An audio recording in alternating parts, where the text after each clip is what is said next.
کتنا دین سیکھا ہے، جس نے مجھے سکھایا ہے اس نے یہی سکھایا ہے کہ حق بات کرنی ہے، کٹتی ہے تو کٹ جائے، کیا ہو کٹتی ہے تو کٹ جائے، کیا ہو گیا ہے؟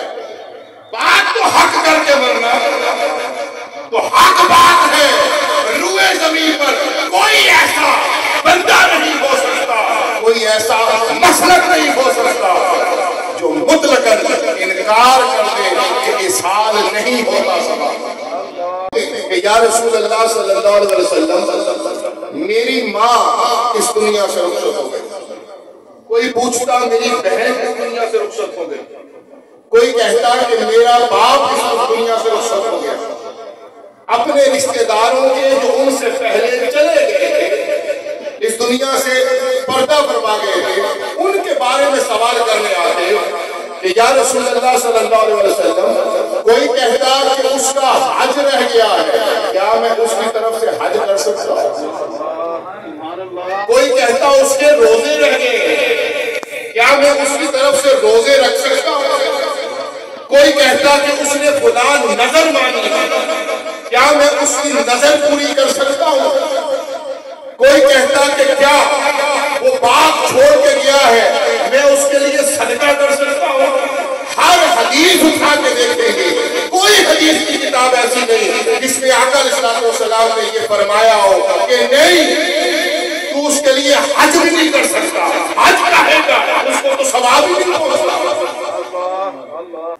نحمده ونصلي ونسلم على رسوله النبي الأمين الكريم الرؤوف الرحيم، أما بعد فأعوذ بالله من الشيطان الرجيم، بسم الله الرحمن الرحيم، كيف تكفرون بالله وكنتم أمواتا فأحياكم ثم يميتكم ثم يحييكم ثم إليه ترجعون، صدق الله مولانا العظيم وصدق رسوله النبي الكريم۔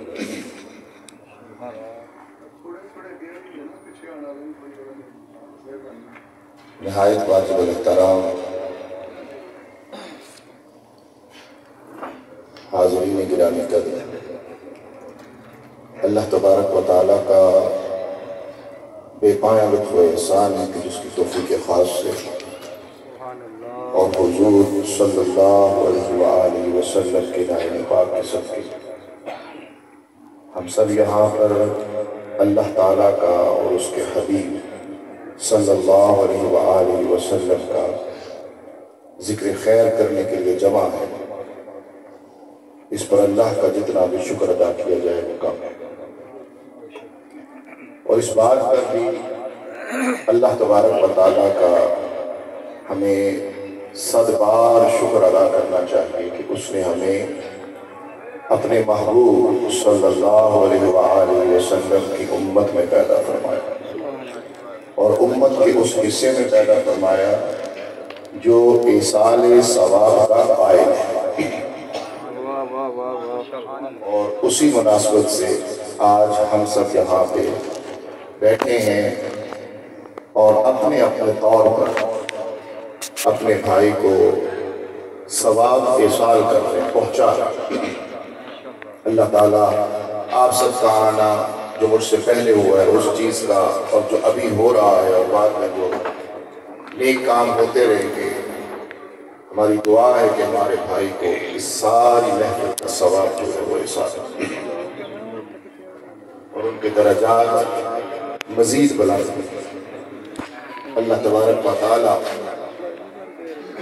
شکر ادا کیا کہ اللہ نے ہمیں امت کے اس حصے میں پیدا فرمایا جو ایصال ثواب کا ہے۔ میں ایک 2 باتیں عرض کر کے ایصال ثواب کے حوالے سے اس کے بعد ڈائریکٹ اس موضوع کی طرف آتے ہیں جس کے مطابق جس کے لیے میں نے آیہ مبارکہ تلاوت کی۔ بھئی ہم سب یہاں پہ بیٹھے ہیں، ایک بار اپنے دل کی تختی پہ لکھیں کہ ایصال ثواب کا مسئلہ کوئی اختلاف والا نہیں، سارے مسالک پر۔ اختلاف کس چیز پر ہے؟ وہ طریقہ کار ہے۔ آقا علیہ الصلوۃ والسلام کی صحیح احادیث کے اندر یہ بات موجود ہے، بخاری اور مسلم کے اندر موجود ہے، صحیح ستہ کے اندر موجود ہے، اور سینکڑوں کتب کے اندر یہ باتیں موجود ہیں کہ صحابہ کرام پوچھا کرتے تھے آقا علیہ الصلوۃ والسلام سے کہ یا رسول اللہ صلی اللہ علیہ وسلم، یہ میں ساری حدیث کا اس کا مفہوم بیان کر رہا ہوں، حدیثیں نہیں سنا رہا ہوں، مفہوم بیان کر رہا ہوں، لیکن علماء بیٹھے ہیں، جو بات کر رہا ہوگا وہ حدیث کے مفہوم سے باہر نہیں کہ یا رسول اللہ صلی اللہ علیہ وسلم، میری ماں اس دنیا سے رخصت ہو گئی۔ کوئی پوچھتا میری بہن اس دنیا سے رخصت ہو گئی، کوئی کہتا کہ میرا باپ اس دنیا سے رخصت ہو گیا۔ اپنے رشتہ داروں کے جو ان سے پہلے چلے گئے تھے، اس دنیا سے پردہ فرما گئے تھے، ان کے بارے میں سوال کرنے آتے کہ یا رسول اللہ صلی اللہ علیہ وسلم، کوئی کہتا کہ اس کا حج رہ گیا ہے، کیا میں اس کی طرف سے حج کر سکتا ہوں؟ کوئی کہتا اس کے روزے رہ گئے، کیا میں اس کی طرف سے روزے رکھ سکتا ہوں؟ کوئی کہتا کہ اس نے فلان نظر مانی، کیا میں اس کی نظر پوری کر سکتا ہوں؟ کوئی کہتا کہ کیا وہ باغ چھوڑ کے گیا ہے، میں اس کے لیے صدقہ کر سکتا ہوں؟ ہر حدیث اٹھا کے دیکھیں گے، کوئی حدیث کی کتاب ایسی نہیں جس میں آقا علیہ الصلوۃ والسلام نے یہ فرمایا ہو کہ نہیں، تو اس کے لیے حج بھی نہیں کر سکتا، حج کہے گا، اس کو تو ثواب ہی نہیں پہنچتا، اس کو تو فائدہ ہی نہیں ہوتا۔ صدقہ کس چیز کا کرنا، اس کو تو فائدہ ہی نہیں ہوتا۔ باغ کہاں پہ صدقہ کرنا ہے؟ اپنے کاروبار میں لاؤ، خود کماؤ، خود کھاؤ۔ ایک صحابی نے پوچھا یا رسول اللہ، میں صدقہ کرنا چاہتا ہوں، مجھے بتائیں میں کیا کروں؟ آقا علیہ الصلوۃ والسلام حضرت سعد نے فرمایا، اے سعد، اپنی ماں کے لیے پانی پلایا۔ انہوں نے پورا کنواں خریدا اور ماں کے نام پر وقف کر دیا، اور سعد اس کا نام رکھ دیا کہ سعد کا کنواں۔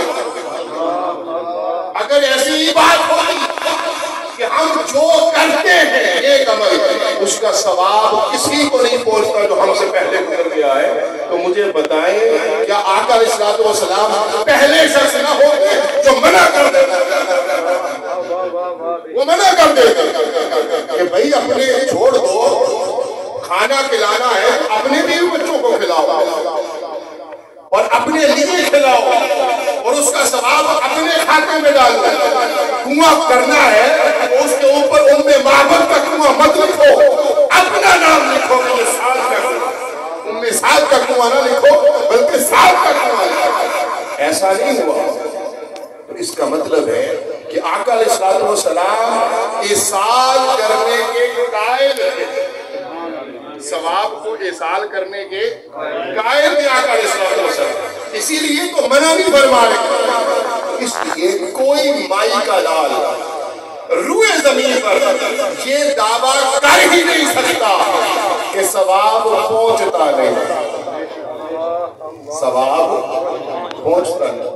بھئی جو یہ کہہ دے کہ ثواب نہیں پہنچتا، میں کہتا ہوں کہ وہ بندہ احادیث کی روشنی میں احادیث کا انکار کرنے کی صورت میں کافر ہو جائے گا۔ یہ چھوٹا فتویٰ نہیں دے رہا، لیکن علماء کی موجودگی میں، پڑھے لکھے مجمع کی موجودگی میں فتویٰ دے رہا ہوں، بات کر رہا ہوں۔ میں تو مفتی نہیں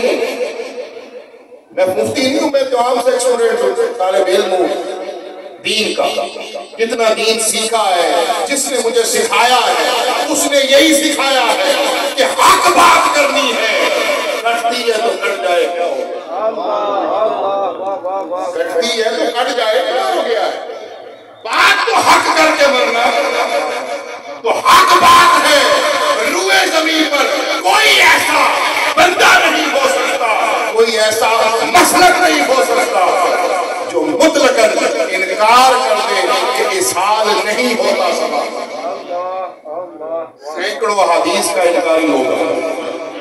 رہ گئی بات طریقے، رہ گئی بات طریقے کی، تو میں کہتا ہوں کہ بھائی زیادہ باتیں نہیں، چھوٹی سی بات، بھائی کنواں اصال ہو گیا، حج اصال ہو گیا، صدقہ اصال ہو گیا، اس کا ثواب پہنچ رہا ہے، روزوں کا ثواب پہنچ رہا ہے، تو کیا ہم بیٹھ کر اگر قرآن خوانی کریں گے تو اس کا ثواب نہیں پہنچے گا؟ کیا ہم بیٹھ کر آقا علیہ الصلوۃ والسلام پر درود بھیجیں گے تو اس کا ثواب نہیں پہنچے گا؟ کیا ہم بیٹھ کر اللہ اور اللہ کے رسول کا ذکر کرتے ہیں اس کا ثواب نہیں پہنچے گا؟ تمہیں اصال ثواب سے غرض نہیں ہے، تمہیں طریقہ کار سے اعتراض تم اس پر کرتے ہو، تو اس اعتراض کا ایک کہہ لیں محققانہ نہیں، عاجزانہ جواب یہ ہے کہ اگر حضور کے کہنے پر اعمال پہنچ رہے ہیں تو بھائی ہم بھی عمل ہی کر رہے ہیں، ہم بھی عمل ہی کر رہے ہیں، ہم کچھ اور تو نہیں کرتے۔ آپ بیٹھے آئے جس وقت سے بیٹھا ہوں، میں بیٹھا ہوں، آپ مجھ سے بھی پہلے کے بیٹھے ہیں، مجھے بتائیں جہاں پہ کوئی خیر شرعی بات نہیں ہو، قرآن کی تلاوت نہیں ہو، درود پاک پڑھا گیا ہوگا، نعت پاک پڑھی گئی ہوگی، اب خطاب جاری ہے، خطاب جب سے ہو رہا ہے، اللہ اور اللہ کے رسول کی بات ہو رہی ہے، اللہ والوں کی بات ہو رہی ہے، قرآن کی بات ہو رہی ہے، حدیث کی بات ہو رہی ہے، اس کے بعد دعا ہوگی، دعا بھی روئے شرع جائز عمل ہے، اور آپ چل کر آئے ہیں، اگر آپ چند گوالے کھا لیں گے تو اس میں کیا فرق پڑ جائے گا؟ آپ آئے ہو، جاتے نہیں مہمان کے، مہمان جاتے ہیں کیا لے کے، کبھی تحفہ لے کے جاتے ہیں، الگ بات ہے کہ ہم جب مہمان جاتے ہیں سستا سستا پھل لے کے، کیلے جب 80 روپے درجن ہوں گے تو پھر کیلے اٹھا لیں گے، جب سستا ہوگا تو وہ لے جائیں، ایسے ہی کرتے ہیں۔ تو کہنے کا مقصد کچھ نہ کچھ لے کے جاتے ہیں، آقا علیہ الصلوۃ والسلام کی سنت ہے کہ جب کسی کے گھر جائیں کچھ لے کر جائیں، کچھ لے کر جائیں، تو ہم کچھ لے کر جاتے ہیں۔ مجھے بتائیں آپ سارے آئے ہیں، بیٹھے ہیں، یہ آپ کو کھانا کھلائیں گے، آپ کی دعوت کریں گے، سارا کچھ ہوگا، ایک دفعہ سورہ فاتحہ تو آپ پڑھی دیں گے، 3 دفعہ سورہ اخلاص تو پڑھی دیں گے، اول آخر درود پاک تو پڑھی دیں گے، بیٹھ کے پوری مشقت کے ساتھ آپ سن بھی رہے ہیں، تو مجھے بتائیں آخر میں ہاتھ اٹھا کر آپ ہمارے سب کے جو بھائی تھے ان کے لیے دعا کریں گے، تو یہاں پہ کون سا عمل ایسا ہے جو ان کو اصال کرنے کے لیے رکاوٹ بن جاتا ہے؟ یہ بس دل کی بات ہے میرا بھائی، کسی کی سمجھ میں آ جاتی ہے، کسی کی سمجھ میں نہیں آتی، اتنی سی بات، لمبی چوڑی بات نہیں کرنی۔ اور میں ہمیشہ کہا کرتا ہوں، ہمیشہ، کہ ہمیں اپنا ایمان بچانا، ہمیں اپنا ایمان بچانا ہے۔ جو غارت شدہ ایمان ہے ان کو اثر نو زندہ نہیں کر سکتا، مرے ہوں تو کون زندہ کرتا، تو جو زندہ ہے ان کو بچانا ہے، جو زندہ ہے ان کو ایمان کے ساتھ بچانا ہے، اور جو ایمان جس کا مر گیا ہے اس کو کوئی زندہ نہیں کر سکتا، اس لیے اس پر اتنی محنت کی ضرورت نہیں ہے۔ دلائل آپ کے لیے ہے، کسی غیر کے لیے نہیں ہے۔ کوئی مانتا ہے مانے، کوئی نہیں مانتا نہ مانے۔ آقا علیہ الصلوۃ والسلام بھی مغموم ہو جایا کرتے تھے جب آقا علیہ الصلوۃ والسلام کافروں کو دعوت دیتے، کافر دعوت پر عمل نہیں کرتے، نہ آتے ایمان کی طرف، اسلام کی طرف، حضور بڑے مغموم ہوتے۔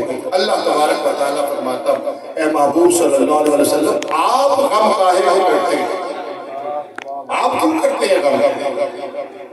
یہ میرے بھی بندے ہی ہیں، یہ میرے بھی بندے ہیں، اور اور وہ رب جو اپنے بندوں سے 70 ماؤں سے بڑھ کر پیار کرتا ہے، وہ کہتا ہے محبوب میں تیری آنکھوں میں آنسو نہیں دیکھ سکتا، تیرا غم نہیں دیکھا جاتا مجھ سے، تو غم نہ کیا کر، یہ میرے بھی بندے ہیں، تیری بات مانیں گے، تیرے غلام بن جائیں گے، اور اگر نہ مانے تو میں جانوں میرے بندے جانے۔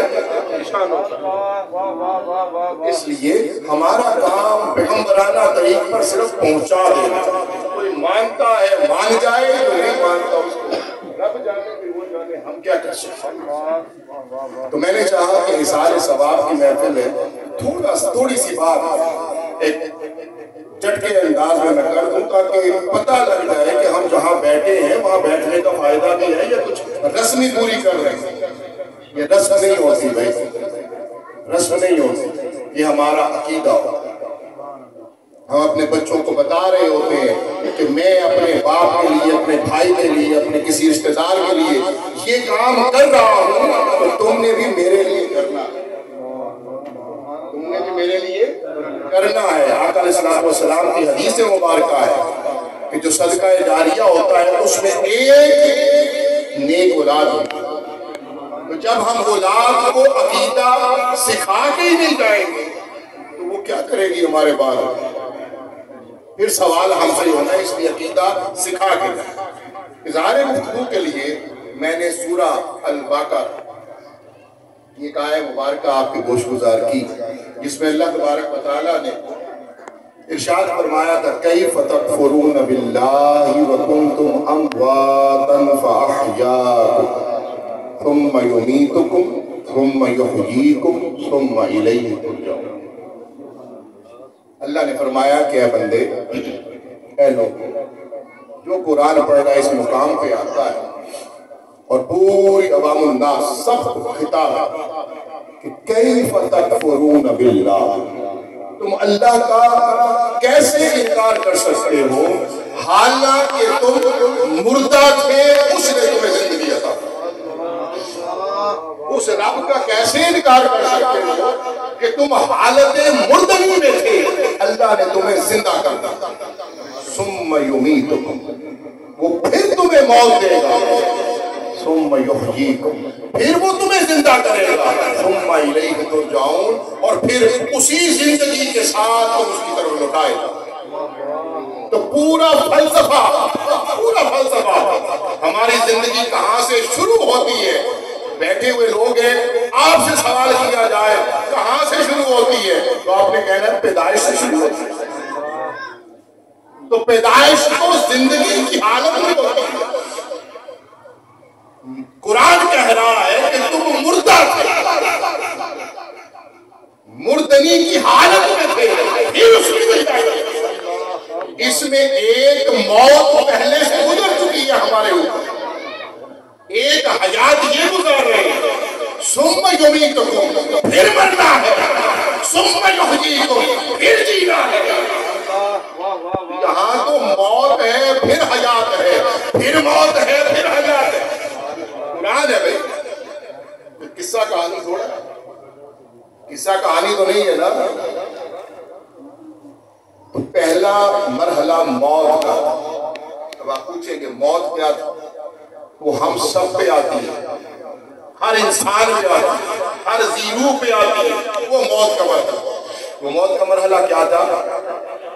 ایک وقت ہم ہوتے ہیں، انسان ہوتا ہے لیکن اس میں جان نہیں ہوتی۔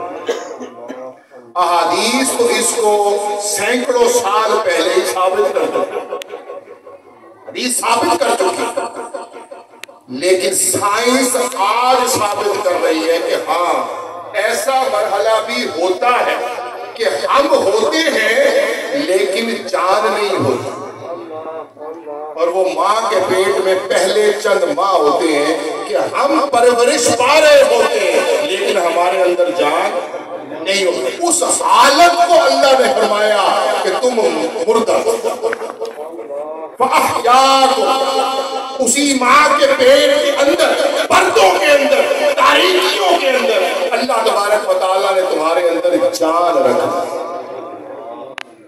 پھر زندہ کر دیا۔ پھر زندہ اسی زندگی کے ساتھ، پہلی زندگی کے ساتھ ہم اس دنیا میں آتے ہیں، اور یہ سب کچھ جو گزار رہے ہیں یہ پہلی زندگی گزار، پہلی موت کے بعد. تو یہ زندگی بھی موت کے بعد، یہ زندگی بھی موت کے بعد ہی ہے، لیکن اس زندگی پر ایمان کی بات نہیں کی گئی، کیونکہ اس کو تو ننگی آنکھ سے دیکھ رہے ہیں، اس کو تو سائنس بھی ثابت کر چکی ہے کہ جب زندگی ملتی ہے، جو ہی ملتی ہے دل کی دھڑکن شروع ہو جاتی ہے، دل دھڑکنا شروع ہو جاتا ہے، ڈاکٹر کو پتہ چل جاتا ہے کہ آج اس لمحے زندگی ملی ہے، اس لمحے زندگی ملی ہے، تو زندگی ملنے کا احساس ہو جاتا ہے. اسی زندگی کے ساتھ ہم اس دنیا میں آ جاتے ہیں، پھر صبح و شام اسی زندگی کے ساتھ کرتے ہیں. اس لیے اللہ نے کہا کہ یہ زندگی تو بھئی تمہارے آمنے سامنے چلتے پھرتے نظر آنے والی ہے، اس پر ایمان نہیں. تو مولا پھر ایمان کس پر ہے؟ فرمایا بعد از وفات جو زندگی، وہ جو دوسری موت ہونی ہے، کل نفس ذائقۃ الموت، کہ ہر روح نے جو ذائقہ چکھنا ہے نا موت کا، اس موت کے بعد، اس موت کے بعد کی زندگی ہے. ثم یمیتکم، پھر انسان مرے گا، اللہ تبارک و تعالیٰ اس کو موت کی نیند سلائے گا، اور پھر اس کو ثم یحییکم کی صورت میں زندہ کرے گا. اب آقا علیہ السلام اور قرآن ایسا تو نہیں ہے کہ ایسے ہی الفاظ آ جائیں. اگر اللہ چاہتا اور اپنی موت ہی سلا دینا ہوتا کہ مرنے کے بعد کچھ نہیں ہونا، یہی زندگی ہے، اسی میں جو کچھ کرنا ہے کر لو، یہ عقیدہ ہوتا تو اللہ تبارک و تعالیٰ بھی قرآن میں اسی عقیدے کو واضح کرتا اور کہتا کہ اس کے بعد موت ہے. بس ایسا نہیں کہا، فرمایا ثم یمیتکم ثم یحییکم. اب یہ یمیتکم جو موت آنی ہے اس کو قرآن واضح کر رہا ہے کہ موت آ ہی نہیں جانی، بس آنی ہے. آ ہی نہیں جانی، بس آنی ہے. کل نفس ذائقۃ الموت. موت کا کیا کرنا ہے؟ بولے بھئی موت کا کیا کرنا ہے؟ صرف ذائقہ چکھنا ہے، ذائقہ چکھنا ہے. مائیں بہنیں بیٹیاں گھروں میں اور پکوان سینٹرز میں جو ہمارے بھائی پکاتے ہیں، اگر ذائقہ چکھنا ہوگا آپ لوگوں نے جا کر تو کیا ہوتا ہے؟ کیا کرتے ہیں؟ کیا پوری دیگ رکھ دیتے ہیں لوگوں کی ذائقہ چکھنا؟ کیا کرتے ہیں؟ گھر میں تو بالکل وہ کڑچھا یا ڈوئی جو ہوتی ہے اس سے ایسے بس کر کے ایسے چکھ لیتے ہیں، بس ذائقہ چکھ. کوئی ہم جیسا ذرا سخت کامل ہوگا تو کیوں صداقت میں وہ کہے گا جناب ذائقہ چکھنا تو پھر کہے کہ اینو تھوڑا دیتا تھا پھر کسی بات اینو تھوڑا زیادہ پا دے ہانڈی انہوں ہی پوری نہیں دندی ٹھیک ہے پلیٹ چ پا دے بڑی آ دے موٹی پا دے وہ باقی دن میں دے دیں صداقت بھائی تو ہم دندی نہیں. اچھا صداقت صاحب کو تو بھاگ میں نہیں ملتی، لیکن جو تھوڑے سخت خامد ہوتے ہیں ان کو ایک بوٹی چکھنے کے لیے مل جاتی، تھوڑا سالن ملتا ہے، پوری ہنڈیا تو کوئی نہیں دیتا. اب اللہ تبارک و تعالیٰ بھی یہی فرما رہا ہے کہ موت نہیں دے رہا، عقیدہ واضح کر لو. اللہ کہہ رہا ہے موت نہیں دے رہا، صرف موت کا ذائقہ چکھا رہا. موت نہیں دے رہا، موت کا صرف ذائقہ چکھا رہا ہوں. یہ چکھ لو، کسی کو تھوڑا، کسی کو زیادہ، کسی کو دن، کسی کو ہفتہ، کسی کو گھنٹے، کسی کو پل، اتنا ذائقہ چکھ رہا ہوں. مولا وہ ذائقہ کیا ہے؟ بھئی ذائقہ آقا علیہ السلام نے فرمایا کہ ذائقہ مفہوم بیان کر رہا ہوں، الفاظ نہیں ہے. مفہوم ہے؟ آقا علیہ الصلوۃ والسلام نے فرمایا کہ ذائقہ یہ ہے کہ جب تک روح اس کے جسم سے نکلتی ہے اور وہ تمہارے ہاتھوں میں کھیلتا ہے، بس وہ موت کا ذائقہ چکھ رہا ہے۔ وہ کسی پر دن گزرتا ہے، کسی پر گھنٹے گزرتے ہیں، اور کوئی باہر سے نہیں جاتا رہی ہو، ہفتے ڈیڑھ ہفتہ بھی گزرتا ہے، ایسا ہی ہوتا ہے۔ اور جب اس کو قبر میں رکھتے ہیں، اوپر پھٹے ڈالتے ہو، مٹی ڈالتے ہو، وہ عالم جو ماں کے پیٹ میں پہلی زندگی والا تھا اس میں چلا جاتا ہے، آنکھ سے اوجھل ہو جاتا ہے، اللہ فرماتا ہے کہ میں اس کو جان دے گا۔ اور یہ صرف بڑوں کے ساتھ نہیں ہوتا، مجھ جیسا گناہگار بھی اگر قبر میں جائے گا اس کے ساتھ بھی ایسا ہی ہوگا۔ ہم سب کے ساتھ ایسا ہوگا کہ جو ہی قبر میں رکھے جائیں گے آنکھوں سے اوجھل ہوں گے، جو ہی اوجھل ہوں گے اللہ جان عطا کر دے گا۔ فرشتے آ کے اٹھا کے بٹھا لیں گے، فرشتے بٹھا لیں گے، اٹھا لیں گے، حدیث کے الفاظ ہیں، اٹھائیں گے، ایسے اٹھا کے بٹھا لیں گے، سیدھا کر کے بیٹھ جائے، بیٹھ کے پھر سوال ہوگا۔ جو لوگ کہتے ہیں روح سے سوال ہوگا، بھائی روح سے سوال ہونا ہوتا تو روح کو تو نہ موت ہی نہیں ہے، وہ تو پہلے ہی آپ کے پاس ہے، پہلے سوال کرنا۔ اگر روح سے سوال کرنا تھا تو پہلے ہی کر لیں، اور خالی مردہ جسم سے سوال کرنا تھا تو بھئی جب وہ ہمارے ہاتھوں میں کھیل رہا تھا ہمیں کیا پتا ہے، اسی وقت سوال کرنا۔ ایسا نہیں کیا، سوال تبھی ہوگا جب جسم اور روح آپس میں ملیں گے، بندہ زندہ ہوگا، اس کو شعور ہوگا کہ کیا سوال ہو رہا ہے، کیا جواب ہے۔ بھئی شعور ہوگا تو کوئی سزا ملے یا کوئی جزا ملے، اور اگر شعور ہی نہیں ہے، مجھے بتائیں اللہ نہ کرے ایسا ہوتا ہو آپ کے ساتھ، لیکن بزرگوں کے ساتھ ہو جاتا، اور آج کل جو خوراکیں ہیں ان میں جوانوں کے ساتھ بھی ہو جاتا ہے، یا 40-50 سال کی ایج سے اوپر ہو جاتا ہے، بعض دفعہ ہوتا ہے ہاتھ سو جاتا، کوئی حصہ سن ہو جاتا، انگوٹھا سن ہو گیا، پاؤں کا انگوٹھا سن ہو گیا، ٹانگ سو گئی۔ آپ مجھے بتائیں ایسا لگتا نہیں ہے کہ وہ چیز ہے ہی نہیں ہمارے ہاتھ، اس پر کوئی چبھوتا رہے، ٹیکے لگاتا رہے، سوئیاں چبھوتا رہے، اس پر ہتھوڑے مارتا رہے، اس سے خون نکلتا رہے، آپ کو احساس ہی نہیں ہوتا۔ اگر مردے سے سوال ہونے تو بھئی احساس ہی نہیں ہے، سزا کا ہے، جزا کا ہے، ثواب کس چیز کا؟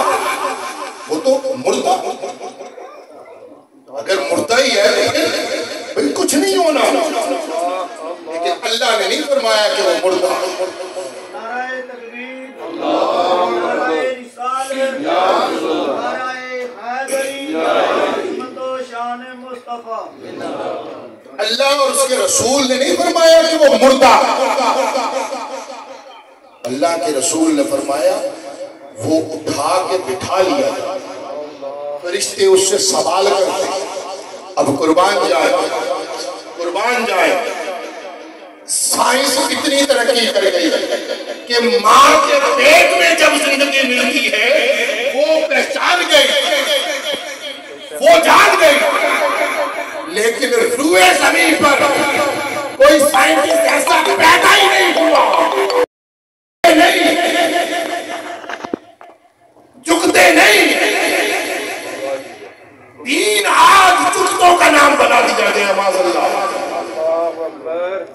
یہ جوان نسل بھی بیٹھی ہے، ہر موبائل کو کھول کے دیکھیں، ایسے لوگ جو گھنٹہ گھنٹہ بولیں گے تو اس میں 5 منٹ قرآن و حدیث نہیں ہوگا، صرف حوصلے ہوگا، صرف جھکتے ہوں گے، صرف لطیفے ہوں گے، صرف دل آزاریاں ہوں گی، صرف گالی گلوچ ہوگی، صرف ڈائلاگ بازی ہوگی، خدا را عقیدے کو سمجھے، اسلام کو سمجھے، مسلمانی کو سمجھے، ہم کدھر کو جا رہے ہیں؟ یہ ڈھکوسلے ہمیں نہیں بچا سکتے۔ بچانا ہے تو قرآن نے بچانا، بچانا ہے تو حدیث نے بچانا۔ جس کا یہ عقیدہ قرآن اور حدیث کے اوپر ہے وہ بچ جائے گا، باقی سب تباہ و برباد، سب تباہ و برباد۔ اس لیے جب قبر میں اٹھا کے بٹھایا جاتا ہے تو وہ حالت حیات میں ہوتا ہے، زندہ ہوتا ہے، اور زندہ کر کے اس کو سوال کیا جاتا ہے۔ 3 سوال سب نے سنے، بہت سارے احباب نے سنے ہوں گے کہ 3 سوال ہوتے ہیں۔ پہلا سوال کون سا ہے؟ من ربوں کا۔ دوسرا سوال کون سا ہے؟ ماں دینوں کا۔ تیسرا سوال کون سا ہے؟ جی کون سا ہے؟ اللہ کا سوال کیونکہ سارے ہی بتاتے ہیں۔ وہ اللہ دے بارے چ پوچھویں جے، وہ دین دے بارے چ پوچھویں جے۔ میں وہ راگ تو نہیں لگا سکتا لیکن تھوڑا بہت کر سکتا۔ کیا اللہ کے بارے میں پوچھا جائے گا، دین کے بارے میں پوچھا جائے گا؟ ہاں پوچھا جائے گا، لیکن آئے بخاری کو اٹھائے کہ بخاری کا عقیدہ کیا تھا۔ وہ کہتے ہیں ہاں پوچھا جائے گا، لیکن بخاری کا عقیدہ ہے کہ صرف ایک ہی سوال، ایک ہی سوال ہوگا۔ کون سا؟ ما کنت تقول فی حق حاضر رجل محمد صلی اللہ علیہ وسلم۔ صحابہ کرام عقیدہ چیک کریں، زندہ ہے سارے صحابہ۔ آقا علیہ السلام سامنے جلوہ گر ہے، حضور کے سامنے آ کے پوچھتے ہیں یا رسول اللہ صلی اللہ علیہ وسلم قبروں میں ہمارے ساتھ کیا ہونے جا رہا ہے؟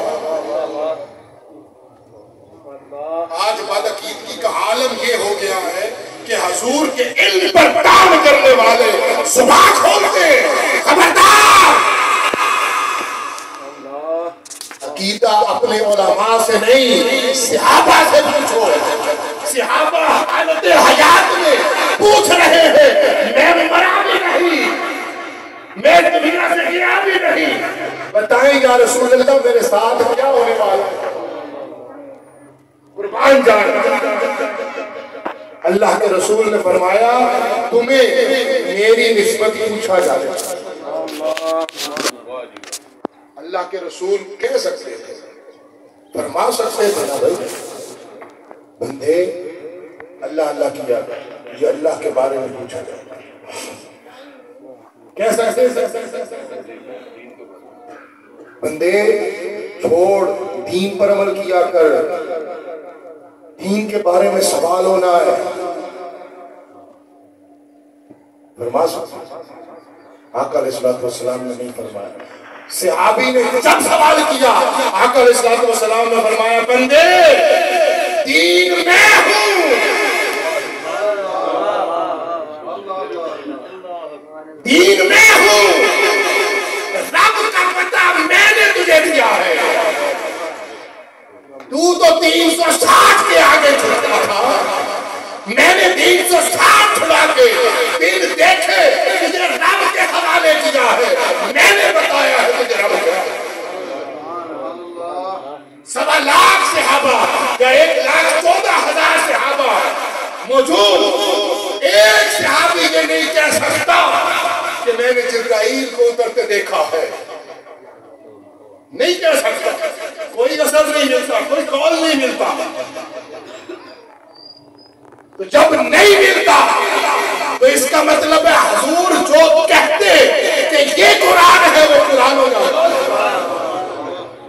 رب کا بتایا حضور نے، قرآن کا بتایا حضور نے، نماز سکھائی حضور نے، روزے رکھائے حضور نے، زکات دلائی حضور نے، حج کرایا حضور نے، حضور نے فرمایا ہاں یہ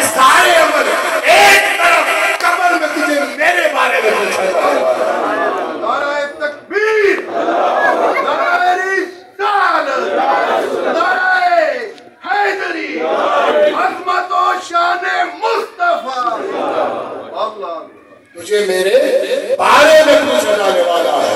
اس لیے مسلمانوں قائم ہو جاؤ, سینہ تان کے ڈنکے کی چوٹ پہ اپنے عقیدے کو صحیح سمجھتے ہوئے, اسلام کو سمجھتے ہوئے, قرآن کو سمجھتے ہوئے, حدیث کو سمجھتے ہوئے قائم ہو کر, سینہ تان کر, دل کی گہرائیوں سے پورے زور بازو کے ساتھ اس عقیدے پہ قائم ہو جاؤ کہ ہمیں صرف حضور کے ساتھ تعلق مضبوط کرنا ہے. باقی حضور جانے, دین جانے, حضور جانے, رب جانے, حضور جانے, منکر نکیر جانے. جب وہ آئیں گے ما کنت تقول فی حق ھذا الرجل, اے بندے بتا تو اس شخصیت کے بارے میں کیا کہا کرتا تھا. آپ مجھے بتائیں, سوچ کے بتائیں, سوال کا جواب کیا ہونا چاہیے. اپنے ذہن میں سوچے, سوال کا جواب میں بتاتا ہوں کیا ہوگا, سوچنے کے لیے دے رہا ہوں کہ بتائیں کیا ہو سکتا ہے. میرے خیال میں جواب یہ ہے, سوال نوعیت یہ ہے, تقول تو کیا کہا کرتا تھا, تیری عادت کیا تھی. میرا وجدان کہتا ہے, میرا ایمان کہتا ہے کہ جب بندہ مومن قبر میں اتارا جائے گا, جب کوئی شناخوان قبر میں اتارا جائے گا, جب کوئی عالم دین قبر میں اتارا جائے گا, سوال ہوگا بندے کیا کہا کرتا تھا, تو وہ کھڑا ہو جائے گا اور کہے گا السلام علیکم. وہ یہ کہے گا, وہ پڑ جائے گا کہ میں یہ کہتا تھا, میں یہ کہتا تھا, میں یہ کہتا تھا, میں یہ کہتا تھا. ہر مومن کی قبر اس دن میلاد مصطفیٰ کانفرنس کا نظارہ پیش کر رہی ہوگی. سامعین, وہ سارے قبرستان کے مردے بھی ہوں گے, مردہ گئے, وہ فرشتے بھی ہوں گے, اور رب خود ہوگا, اور سب سے بڑھ کر فی حق ھذا الرجل اس جگہ پہ مصطفیٰ خود موجود ہوں گے. آپ اٹھا کے ہاتھ درود کے نذرانے پیش کر رہے ہوں گے, آقا کے زلف و رخسار کے تذکرے کر رہے ہوں گے, اور حضور خود سامنے ہوں گے. اگر ایسا عقیدہ چاہیے تو پھر اللہ اور اللہ کے رسول کے ساتھ محبت پیدا کرو, اور ایسا عقیدہ چاہیے, اور ایسے نظارے چاہیے آقا علیہ السلام کے ساتھ تعلق پیدا کریں. اللہ تبارک و تعالیٰ آپ کا یہاں آنا میں بیٹھنا اپنی بارگاہ میں قبول فرمائے, اور ہمارے بھائی راشد کو اس کا ثواب پہنچائے. وما علیہ الا البلاغ.